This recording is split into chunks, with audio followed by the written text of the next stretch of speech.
Hi everyone, thank you for joining our webinar today about online fundraising for a virtual world.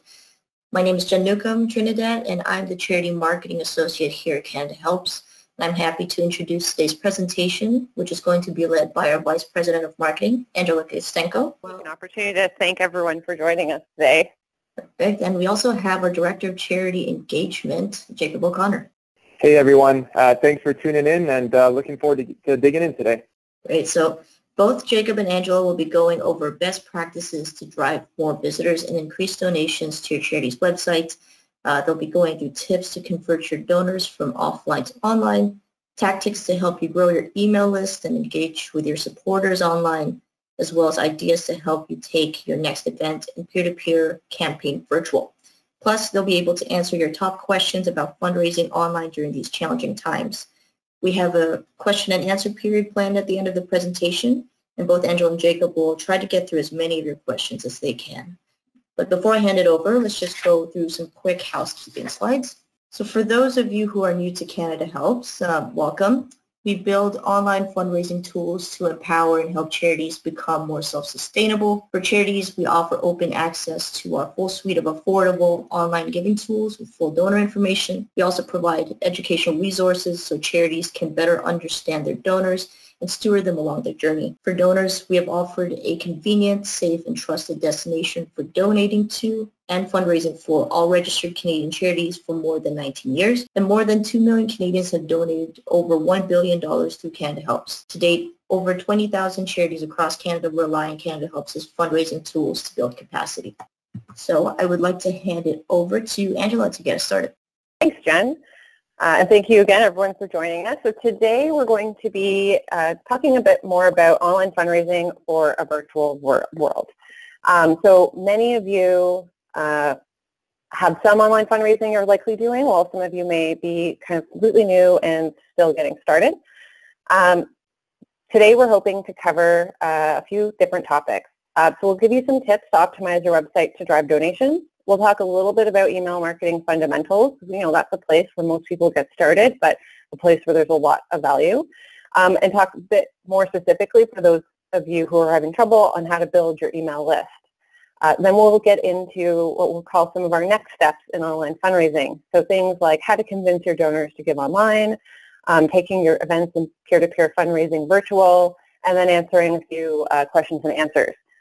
So why we're here today, I mean, really is online giving was already growing 3 times as fast as offline giving, but we're entering into some very extraordinary times.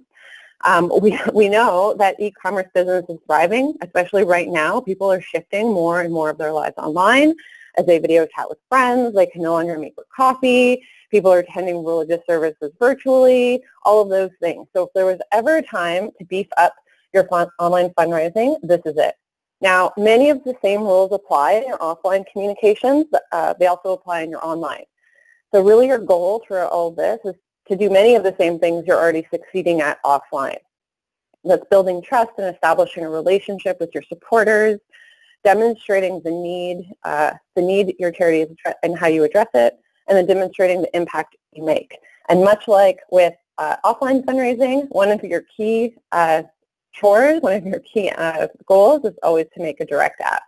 So many of the same things apply both online and offline, but there's a few things that are a little bit different online. You have the opportunity to reach more donors more quickly, more frequently, and often more affordably. Technology allows you for some very creative ways to tell your story.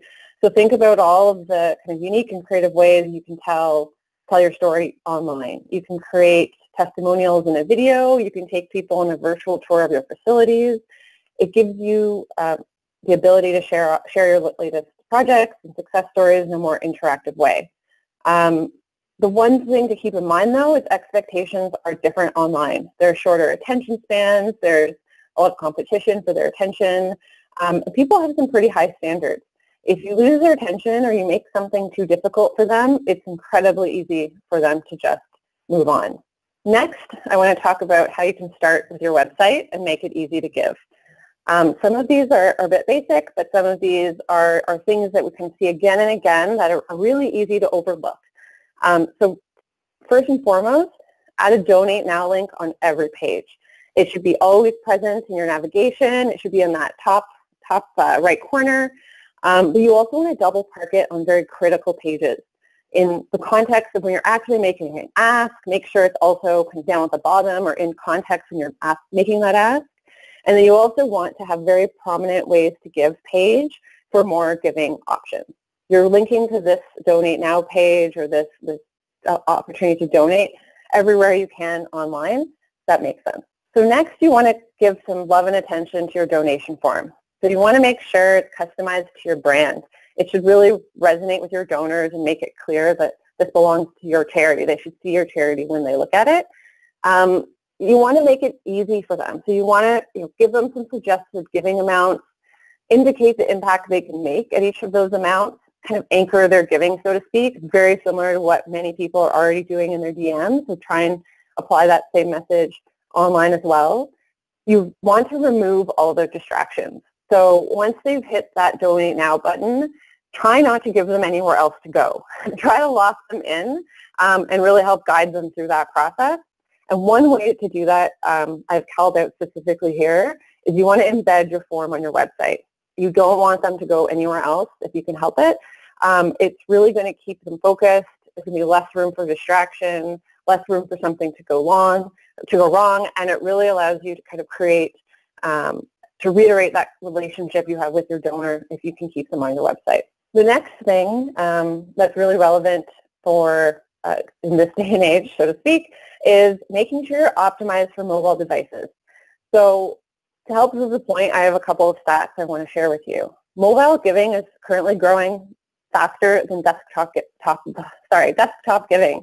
And what we found when we looked at the data is that 21% of online giving was done using a mobile device.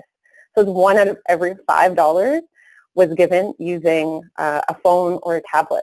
You really want to make sure your site is optimized for these devices because I think these numbers are just going to get bigger and bigger.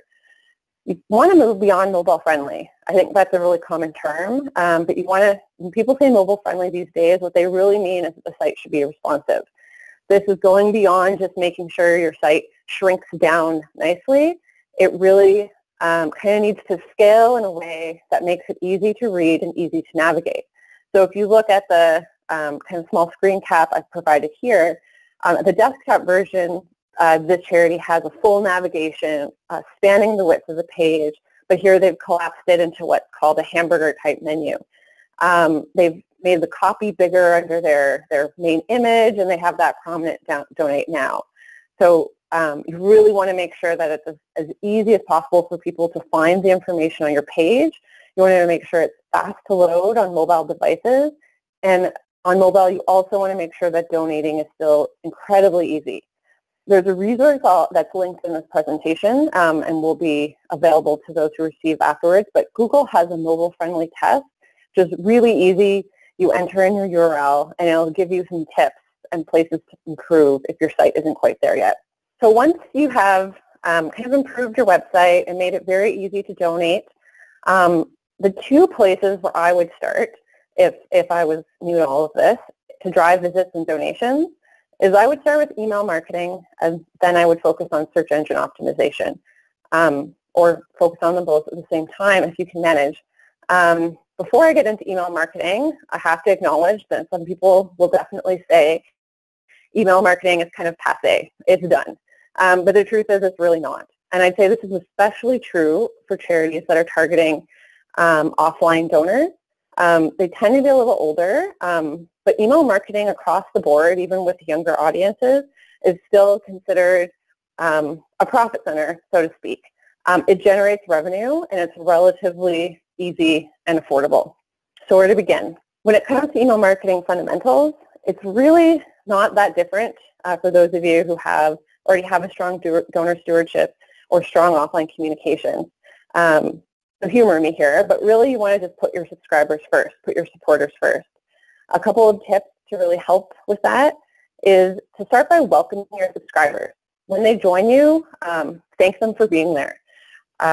Tell them what to expect from your email marketing. Tell them what to expect from your charity. Kind of set some expectations. Beyond that, you want to establish some kind of a regular cadence. You want to decide we're going to email twice a month or we're going to email weekly or whatever that is, but try to pick something that's both achievable for you but keeps you in regular contact with your donors and your subscribers. As much as possible, you want to be brief and use really simple and compelling language. You wouldn't necessarily use the same copy that you'd use in a letter of appeal that you would mail to someone's house as you would use in an email. So kind of keep that in mind. And much like with a lot of DM, same with email, you always want to have a very clear call to action. When I'm done reading the email, I should know exactly what you want me to do. And this is critical to make sure that people can read and use your email, but make sure it works across email clients and give mobile some love and attention to make sure they can read it on their mobile device. So some ideas to kind of take it to a little bit of the next level. To really improve your results, I would first pay really special attention to your subject lines and the from names in your email. You want people to know what to expect. You want them to know that it's coming from your charity. But these two things are going to be what gets people to open up your email. I have to be honest, even some of the most successful email pieces out there are only read by about 40% of people, and those are really successful ones.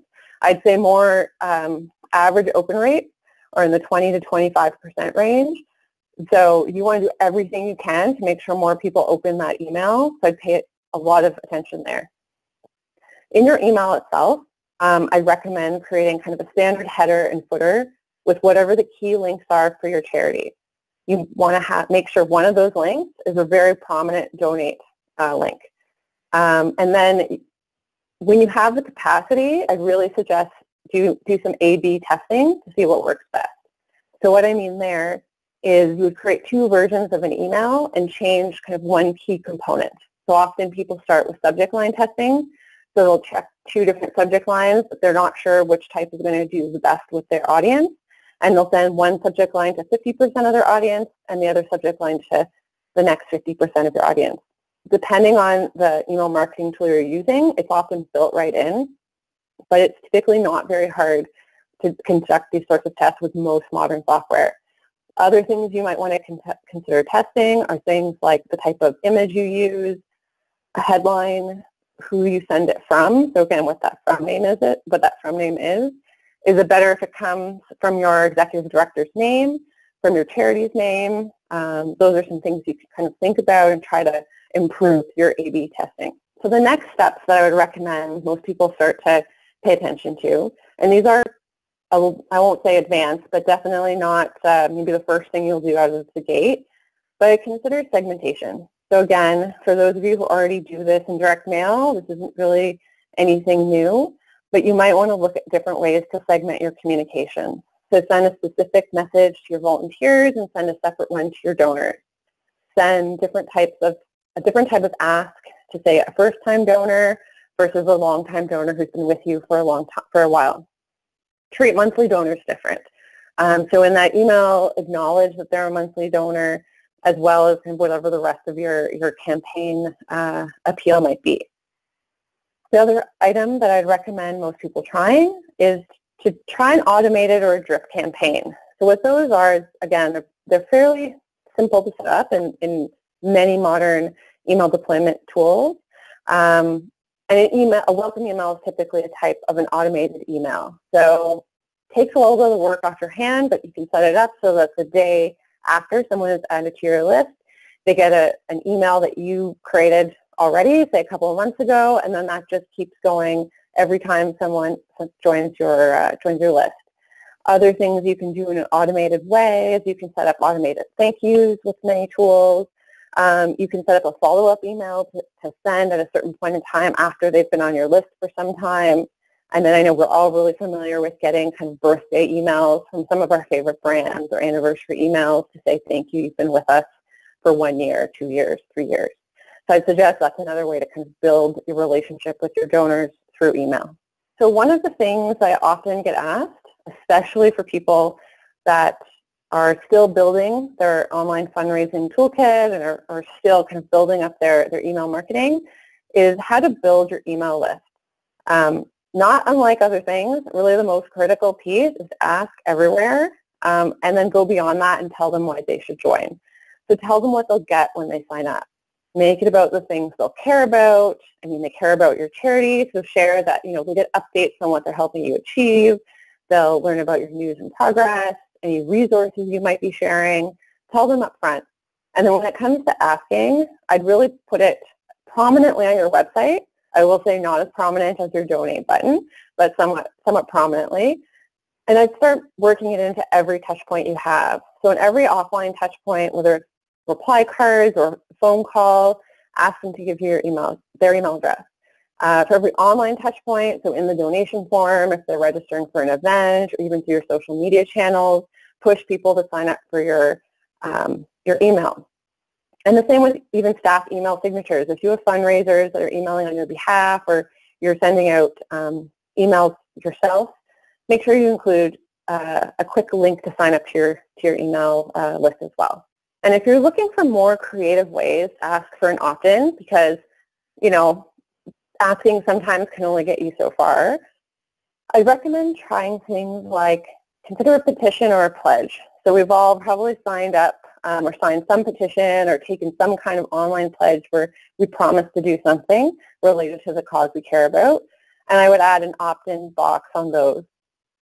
I think about offering something of value to people and see if that can help them opt in. So I mean, you see that often when you sign up for things like a webinar, or you'll see that when you download a white paper, or if you're sharing some other kind of resource, there's a box there encouraging people to opt in. Depending on kind of the connection between the thing you're offering them and then the value of your email list, I've seen as much as 30 to 40% of people clicking those boxes and signing up. I'd say that's a relatively average number if you can create that connection. I'd also consider things like partnering with a sponsor to offer a reward.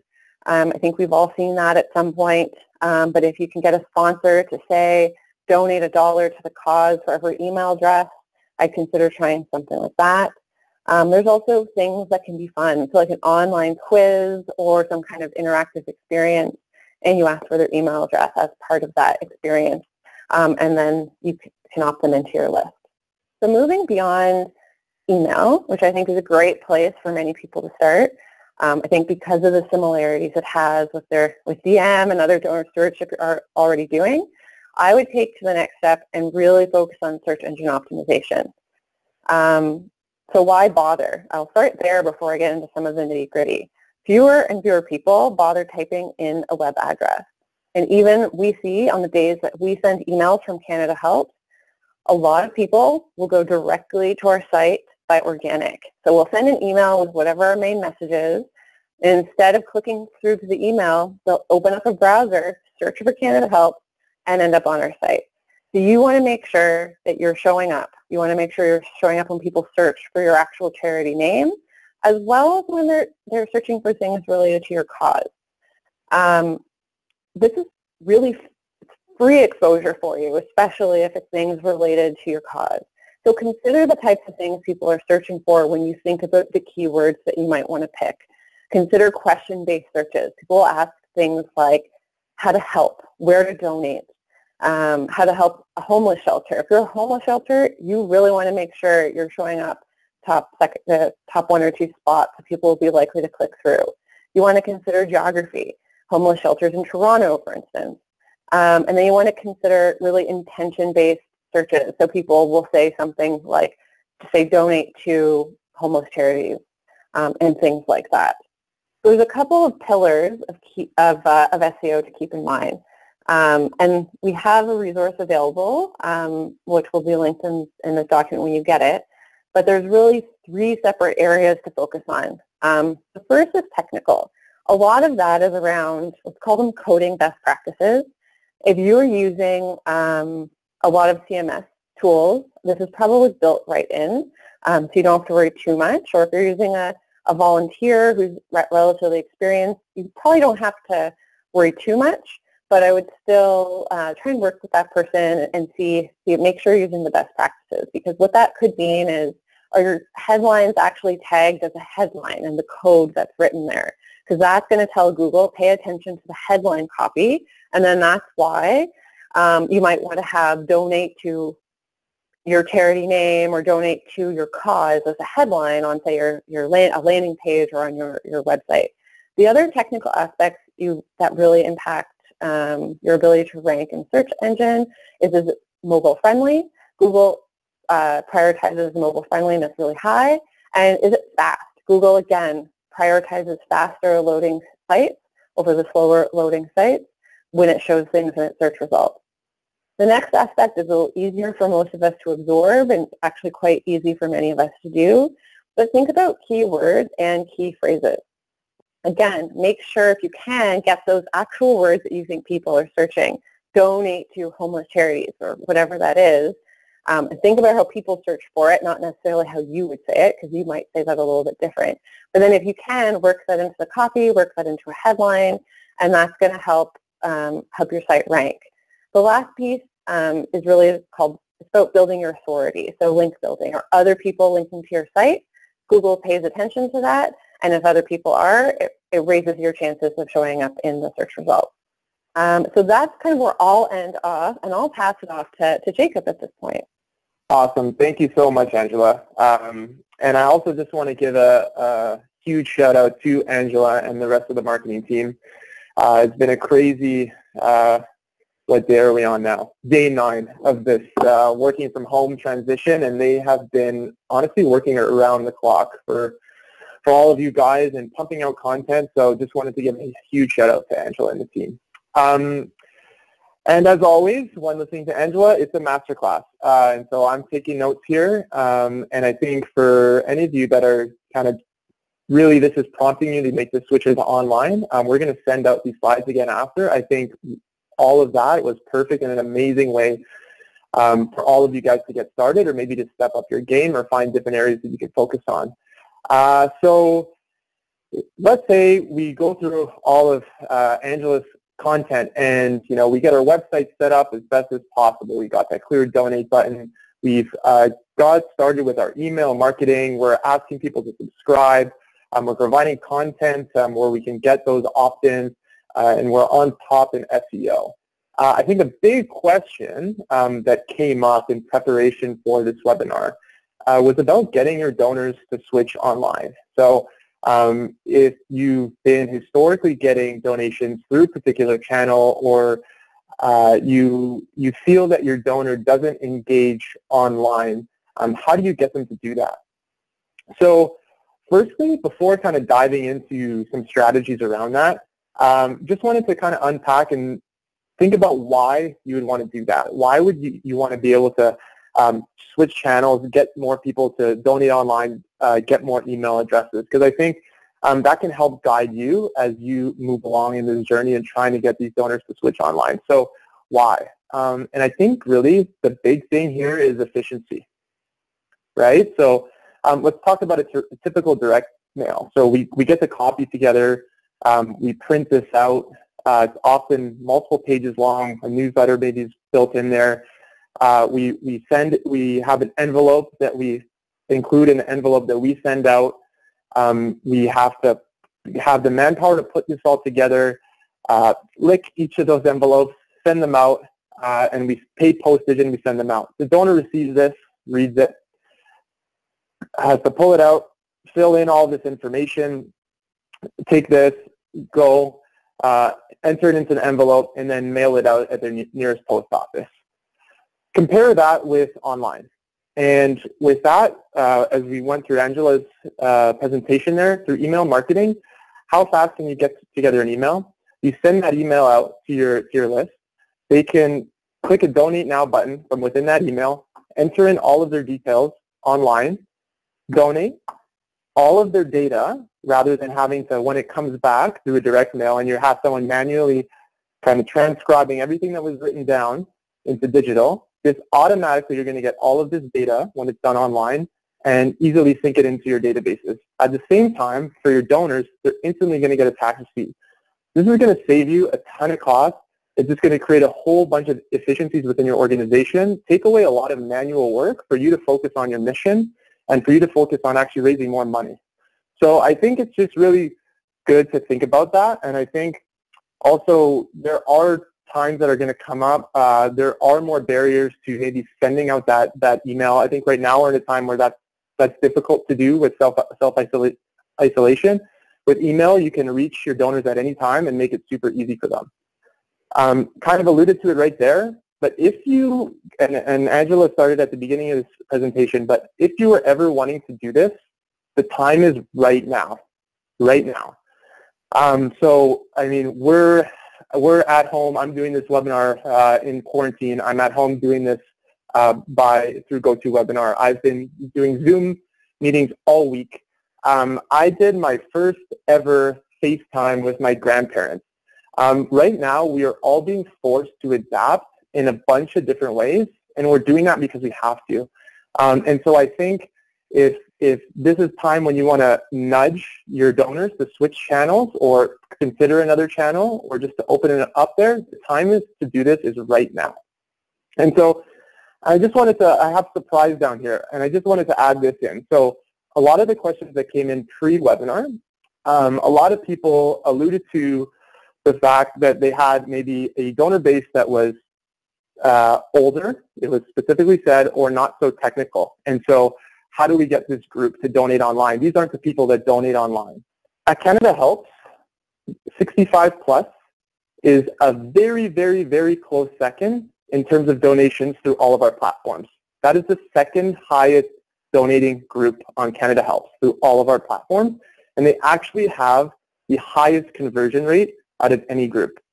So take that in for a second, 65 plus. So for all of you that were saying that your group doesn't want to give this way, I maybe would challenge you and say that maybe you're not making it easy enough, and maybe you're not communicating the options and the benefits to them, okay? So let's talk about that. So making it easy enough. So Angela went through a ton of website best practices. So you want to set up your website in such a way that someone that is not tech savvy, I could speak again back to my grandmother, who's very rarely on the internet. You want to set up your website. So if she wanted to come and make a donation, she can do that easily as possible. I think sometimes we get timid. You know, we don't want that big donate now button on the top in an accent color.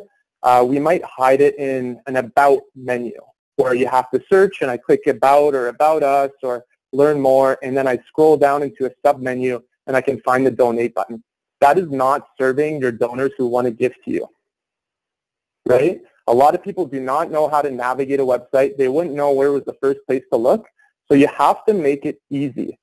So for people that are typically donating, they're writing in a check, right now is a time where they want to know what you're up to. They maybe want to give to you, but they can't leave their house. They're going to go to your website. You have to make it easy for them. Next, we'll talk about stewardship and crossing channels. Okay, so right now, all over the internet, all over fundraising chats, I think this is coming up over and over again across the sector here in Canada. This is a time for stewardship, stewardship, stewardship. Everyone is feeling a little bit uncertain, although I feel this week I think kind of people are starting to get into the groove of it. So that's great. But I think this is a time where we can reach out to our constituents, let them know how we're doing and ask how they're doing. Okay, and so we talk about these channels. So we want to get people switched from offline to online. So how are we going to reach them? In this time where we want to focus on stewardship, we're going to phone these people. We have their phone numbers. That's how we communicate them. We're going to phone them and ask how we're doing. Maybe you have a spring direct mail coming up. So the thing is with this, again, now is that optimal time. In your phone communications, when you give them a call, let them know to switch on. Let them know to switch online. Let them know that's an option. If they can't get out, they can't send their check. And the same within a direct mail. So if you're doing your direct mail piece, and so we did a webinar last week. There were some people that were asking, leading up to this webinar, should I still do my direct mail? The resounding answer from last week was yes. And I would agree with that, although be sensitive and acknowledge the current situation. But now is a very, very good time. If you're sending that direct mail out, have a piece on the direct mail. Hey, you can also donate online. and this is what donating online means to us. We cut costs by this amount of percent. You instantly get your tax receipt.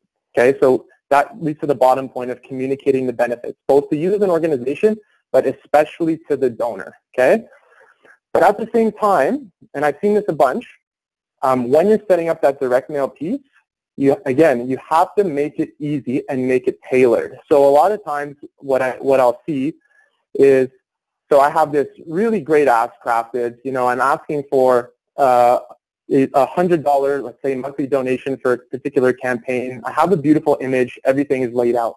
And then it says, go to our website to donate. So if you're going to do that, firstly, you want to put the website URL for folks to make it easy. So you put that on there, and then you want to have, again, that donate button that Angela spoke about. But ideally, you want to tailor this. So we said mail or phone tailor. So you want to actually send them to a donation form that is reflecting the ask that you made on your direct mail. So if you wanted to, if you're sending an ask for $50 to sponsor a puppy, let's say, you send that out, but the link that they click on from your direct mail should bring them to a donation form that's customized with that $50 already pre-selected. That same picture of a puppy is featured, so there's no confusion. We're locking them in from, they click through here and they know they're in the right place and they're ready to donate. Okay. So I've also seen a lot of people do that, but in order to do that, you have to create a new page on your website, correct? This isn't going to be hosted right on your website. This is a custom page. And so oftentimes we see a really long URL on this direct mail. So I'm going to say CanadaHelps.org/springcampaign2020-puppies, let's say.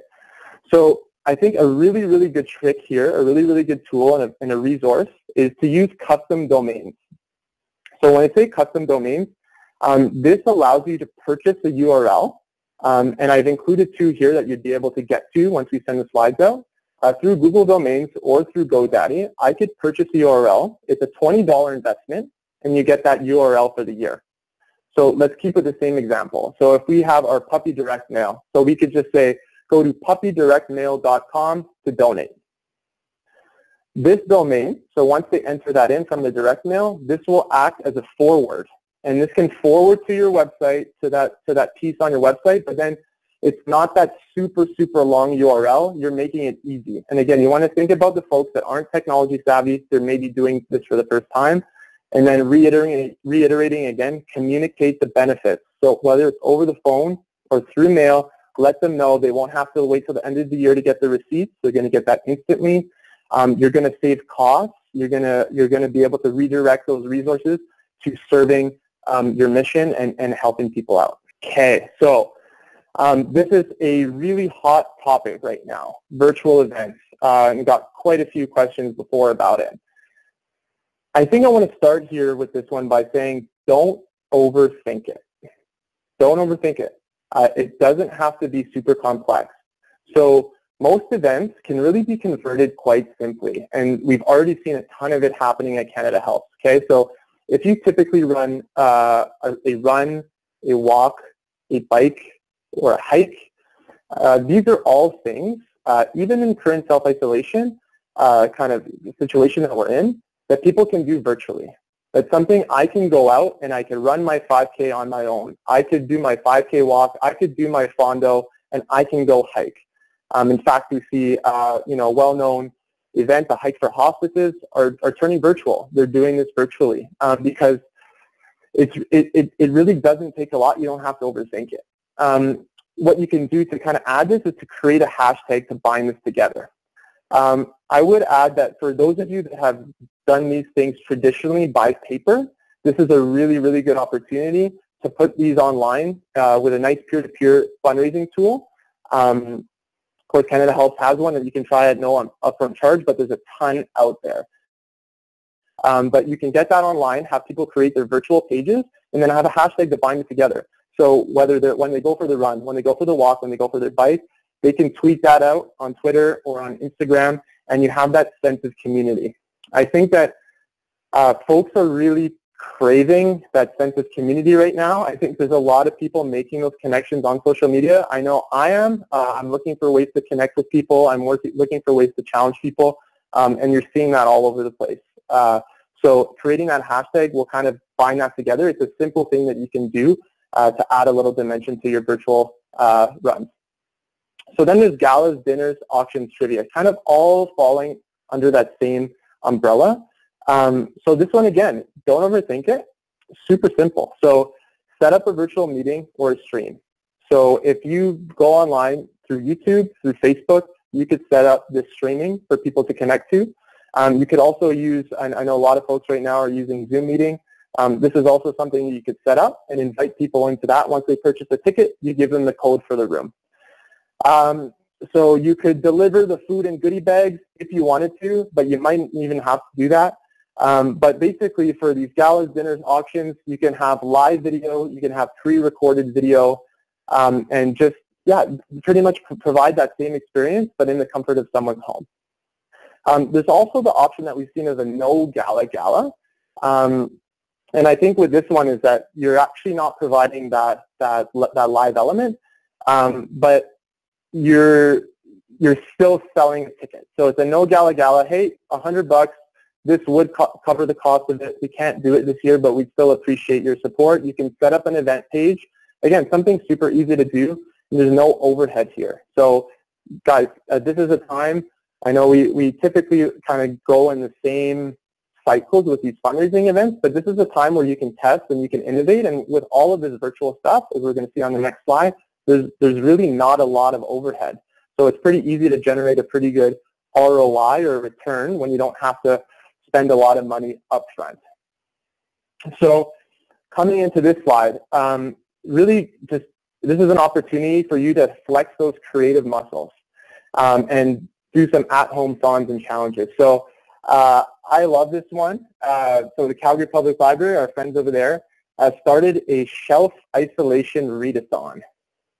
So shelf isolation, if you guys catch the pun. So I had to make a donation when I saw that. I just thought it was really funny and a great concept. And so this is an idea, again, for all of you guys to kind of get creative and see what kind of things can we do virtually.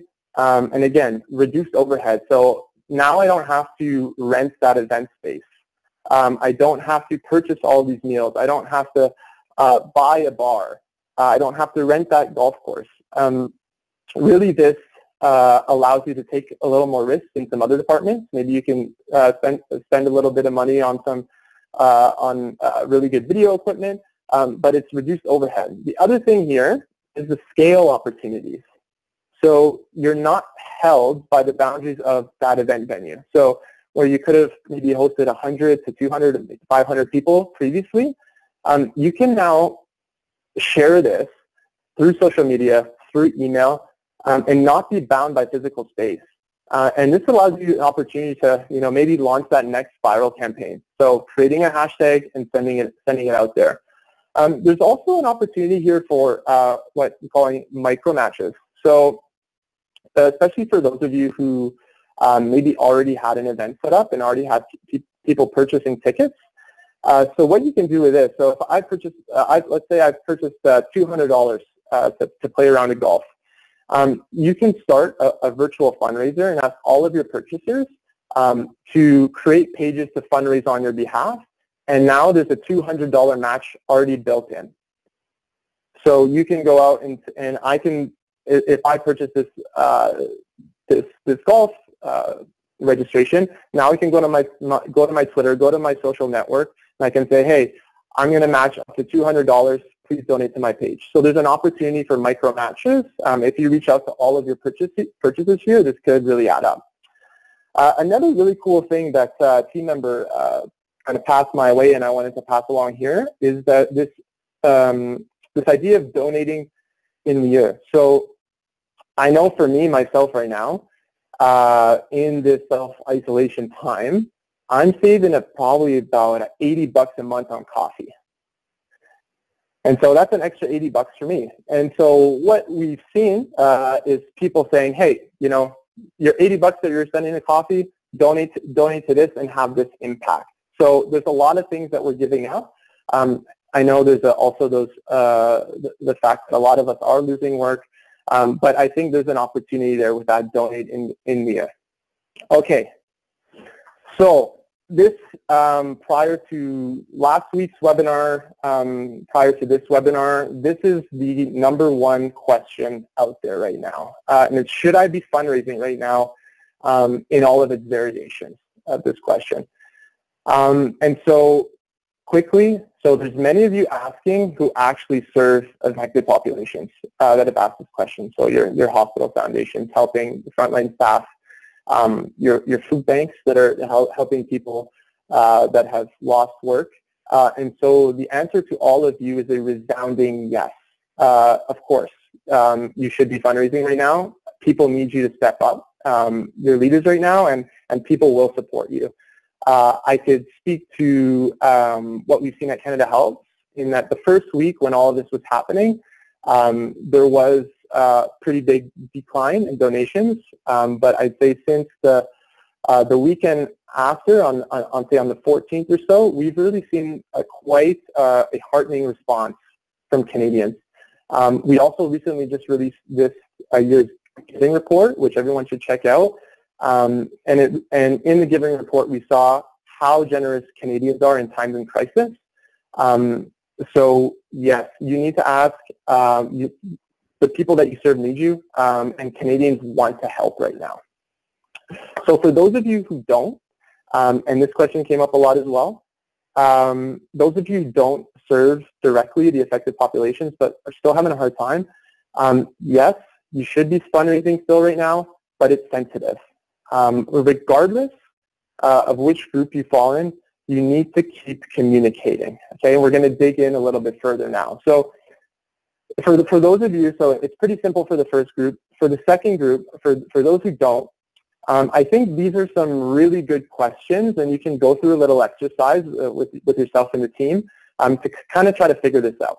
Okay, so I think the key question is, what does our relationship and communication with our community look like right now? Okay, so sub-questions of that are, how often do we communicate, what do we communicate, and what is our tone?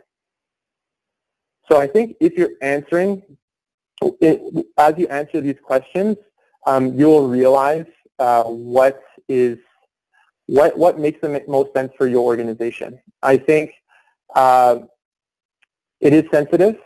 And I think the fact that everyone raising this question shows that you know that this is sensitive, and when you reach out, you will be sensitive and communicate in the right way. But I think these questions will kind of guide that. So, and from there, you're just going to communicate in a way that's authentic to you. So just as an example, let's say you're an organization that does not communicate a whole lot with your donors. Maybe once a year you send out your annual report. Going right now to your donors and making a strong ask might not be the best thing. If they don't hear from you throughout the year, and then the one time they hear from you, you come with a strong ask, that might not be the best thing right now. An imperfect analogy to use would be, but I think it's still instructive, would be kind of in a relationship with a friend. Again, it's imperfect, but if you haven't spoken to someone with 2 years, would you feel comfortable going to them and asking for help? Versus someone that you're in contact with on a regular basis, they know all about you, they know you're working hard, you would feel much more comfortable going to ask that person. So I think it's an imperfect analogy. Obviously a friend and a donor are not completely the same thing, but I think that's also another kind of instructive analogy for you to work through as you decide how you want to reach out. Okay, so if you've answered those questions for yourself, you kind of work through that analogy, and you decide, right now it doesn't feel right to make a hard ask or to make an ask. There's a lot of other things that you can do right now, and as we kind of said on that first slide, regardless of what you do, you need to keep communicating. Earlier on, Angela stressed the importance in email marketing communications of a regular cadence, of keeping folks updated, whether that's monthly, whether that's quarterly, whether that's every 2 months. having that regular cadence. And I think in situations like this, it makes you realize how important that is. And maybe this is a prompt for you to start setting up that regular cadence. But if you haven't, here's some other options of what you can do. So give an update. So how is the organization doing? How are you coping with all of this? Are you working remotely? Can you do that? How about the people or the animals or whoever it is that you serve? How have you been adapting and how are you affected? I think that's a really good update piece. And if I'm subscribed to your newsletter, if I've donated to you before, I'm invested in you and I want to know that. The other thing that you can do right now is thank people. So I think now when times are tough, when the economic realities are a little bit uncertain, we realize how important our donors are. And so now is a really good opportunity to just go out and thank them. Another thing that you can do is provide value, and Angela kind of touched on this, but right now a lot of people are cooped up at home. You can provide educational opportunities. So, if you're an environmental organization, you can send out some educational information about the environment or some things that you're working on. You can provide some relief. So if you're an arts organization or a dance organization, you can provide images, video. Maybe you can do a virtual tour of your museum, but really provide relief from what's going on. If you're doing this through social or a newsletter, this is an opportunity again to collect emails. So before accessing that data, I have to provide my email address and check in as a subscriber. And the thing, guys, if you're doing all of this properly, so let's say you're not in a position to make a direct ask right now. You want to communicate maybe in a month or two. You want to make that direct ask or in a few weeks. The thing is, even if you're doing this properly, going back to Angela's part of the presentation, you're going to have a Donate Now button in the footer of your email. If you're directing people to your website, you're going to have a clear Donate Now button in the header of your website that's really easy to use. So if you're doing this correctly, even though it's not a direct ask, you can still be driving donations. So wanted to give you guys a few different resources, and this will be available as well. So we put together a blog piece kind of talking through some 7 creative virtual fundraising ideas, so looking at virtual events and peer-to-peers. And we also walk through, for those of you who have a scheduled fundraising event, what are your options right now in terms of how you can move forward with postponement, converting those ticket purchases into donations, etc. And also wanted to let you know, so in this last page, we gave a bunch of different ideas of what you can do, how you can start engaging and communicating with your donors and your community. We are in the process of building out email templates, and those will be live shortly. So these are some templates that you can get started with and kind of edit to fit your own voice. Also, we have a webinar coming up this Tuesday, which is Leadership in Uncertain Times. And so this is a difficult time. Probably a lot of people are needing support with how to work remotely, kind of culture, staff, how do we keep morale up. Also, there's a lot of stuff going around employment law and what am I eligible to if I need to lay folks off. Leadership in Uncertain Times, we're going to talk through all that. We have a lot of great people on that panel, so look for the invite on that one. And before jumping into the Q&A, we'll definitely want to leave some time for questions. Also wanted to point out we have launched this last week, this Canadian Charities Connect group. For those of you who want to kind of piggyback off this webinar and discuss some of this amongst each other, ask questions, and brainstorm. This is a group for Canadian Charities that we launched, and there's a lot of people in there having great conversations, so you can continue on there. And then now I think we're ready to take questions. So I'm going to open this up. I think Angela was maybe going to take the first one. Yes, thank you, Jacob. So I've seen a couple of questions come through that I'll touch on a similar theme. So I'll probably answer 3 or 4 questions at the same time. People have asked about email clients. Someone asked if they can build emails using CanadaHelps. Unfortunately, we do not offer that, so you would want to use an external client, which leads to the question a few other people had in terms of what we recommend. I wouldn't say there's one recommended solution that I can give that fits everyone. I will say there are some really easy ones to use out there that you should take a look at. I'd say MailChimp, you hear that probably the most. You'll probably also hear Constant Contact. I'd recommend most check out MailChimp, especially if you have a smaller list and you just want to get started. Beyond that, I've worked with, before joining CanadaHelps, I worked with other charities of kind of a medium size and some larger ones. The medium-sized ones I've sometimes liked Active Campaign, that was a really popular one, and one called AWeber. So it's really, you've got to balance the needs that your organization will have and how big your list is. But there's a ton of clients out there, and they're getting easier and easier to use. You don't need to be super technical to use them. And I will kind of cut off and go into one other question that's connected to this. Someone asked, two people asked, I think, about spam, and how do I make sure I don't land up and in someone's spam folder. And I'd say the email client you're using is probably the most important thing. So one of the things that Gmail, as well as other clients, Hotmail, your own work server is looking at, it's looking mostly at who the email is coming from. And so most of these tools, the MailChimps, the campaign monitors, the active campaigns, they're doing all of the work required to make sure that Gmail or these other ISPs respect and recognize these emails as a relevant email, as a real email. So if you're using those, you should be in pretty good shape to start. You don't want to go too crazy with, using the word free a million times or anything like that, but I doubt most charities will be doing that. But I would say the most important thing that I have found to avoid getting caught in a spam is which tool you're using. Jacob, did you want to? Thanks, Angela. Yeah, I got the next one here. So this was Rafia asked, can you explain the No Gala Gala event? We usually have an annual fundraising dinner.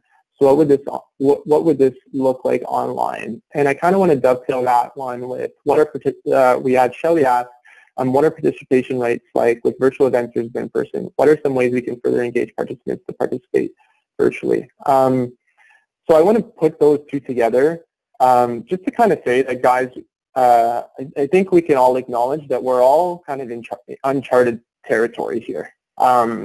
This has never happened before in our lifetime, or ever in this. Of course, we've had epidemics before, but just the fact that all of us are social isolating. So this is kind of uncharted territory. So I think it's important just to kind of start from there.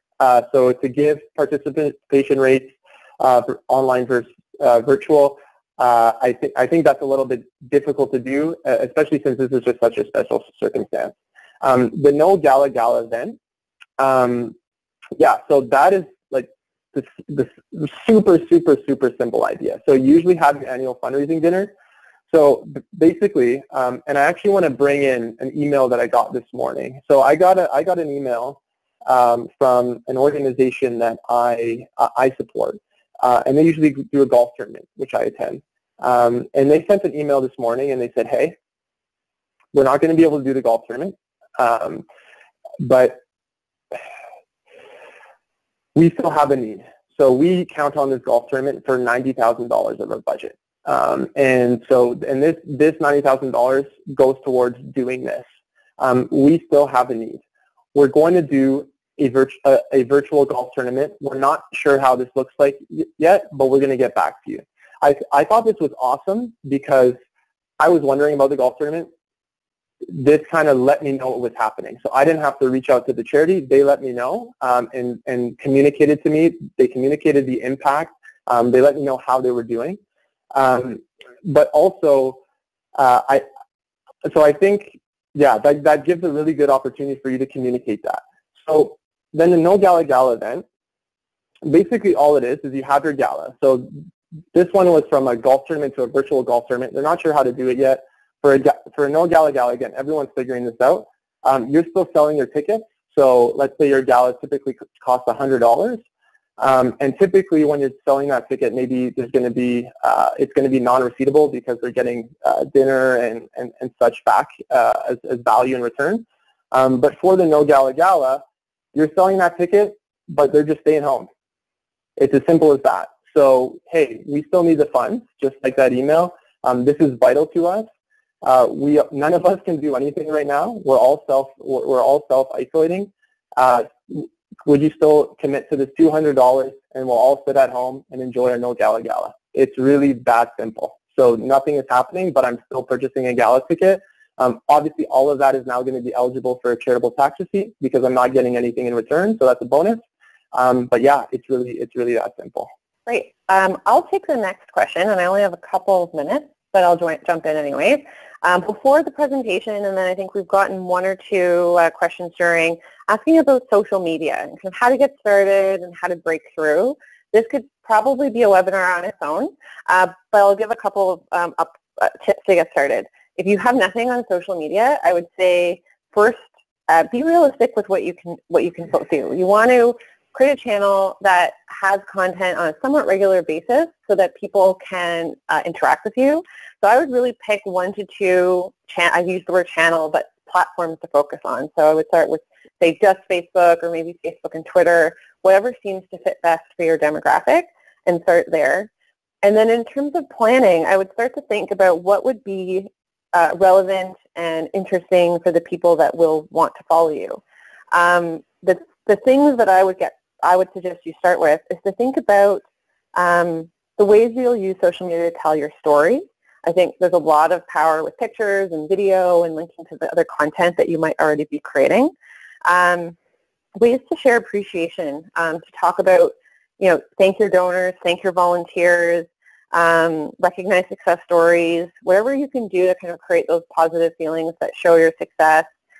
Those are another thing that I would try to work into your calendar of content. And another thing that I think sometimes is overlooked is social media is a great way to actually engage with people who are following you. So I would ask questions. What do you want to see? In the past on CanadaHelps, some of our most successful posts have been saying, tell us your favorite charity, tag your favorite cause, who are you supporting on Giving Tuesday? Obviously, ours are much more general than the ones you might be sharing, but I'd say that there's really something to it. It gets people engaged. People feel like they have a greater relationship with you. And so I would really start there. Start with something that feels like you can actually manage it, something that's realistic for your organization. And then much like in email and building your email list, you really want to use all of your available other media or other available communication to link to those social media channels to build up your following. Awesome. I had one more question here for sure that I wanted to get to. This one is from Leo. And the question is, why embed the form on your website when you can just as well have a link to CanadaHelps, the link being visible on each page in the menu bar? For sure. So you're on the right track with wanting to have the link being visible on every page. That donate button, you want to have it on the menu bar and visible on every page. So I can give you the data. So basically, you do not, at the point of transaction, you do not want to send someone off of your website to another website to now complete the transaction, no matter where you're sending them, even if you're sending them to CanadaHelps. If you think about it, especially for populations that maybe are a little bit more leery of online and are kind of mindful of security, if I'm about to enter my credit card details and I'm on your charity's website, I click a button and now I'm on a completely other new website. I know a lot of folks know CanadaHelps, but a lot of them don't. And so you can't trust that sending them somewhere else that they're going to be completely on board and feel secure and be able to come through and make that donation. Our data shows that when you use custom donation forms through CanadaHelps, given the same amount of traffic, it actually results in 22% more donation revenue than linking from your website to CanadaHelps.org. So just making the change of linking from your website to CanadaHelps.org to having that custom donation form embedded on your website, if you have the same amount of visitors, you're going to increase your donation by 22%. And that's from increased conversion, more people are going to finish, it's less steps, and then people are actually donating higher amounts when they do that as well. So I think that's a great question. I think regardless of the platform, at the point of making a donation, you do not want to send someone off of your website if possible. Great. Thank you, Jacob and Angela. It looks like that's all the time we have for today, just to respect everyone's time. So once again, thank you, Jacob and Angela, for taking us through some great tips and best practices. I've seen a lot of questions from people asking if these slides and recording will be available after the webinar. Yes, we'll be emailing them to you, and you can also check out the resources on our website, CanadaHelps.org. We've got the Charity Life blog, some new blogs up there. If you have any questions, our team would be happy to help you with your fundraising efforts. You can reach out to them. The charity engagement team's contact information is up on the screen here. That's charities@CanadaHelps.org. If you have any technical help that you need, that's info@CanadaHelps.org.